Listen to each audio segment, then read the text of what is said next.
যে সরকার এতদিন টিকতেই পারতো না যদি না বিএনপির মতন বৃহৎ রাজনৈতিক দল সরকারকে সমর্থন দিত।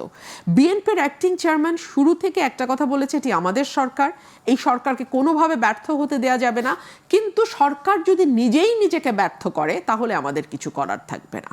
আমরা কি লক্ষ্য করলাম, সরকার বলল যেটি স্বতঃস্ফূর্ত গণ অভ্যুত্থান, এখানে সকল শ্রেণী পেশা, ভ্যান চালক, রিক্সা চালক, সিএনজি চালক, সবজি বিক্রেতা, মাছ বিক্রেতা, আমরা, স্টুডেন্টরা, পলিটিক্যাল কর্মীরা, সবাই গণ আন্দোলন, গণ জোয়ার তৈরি হয়েছে।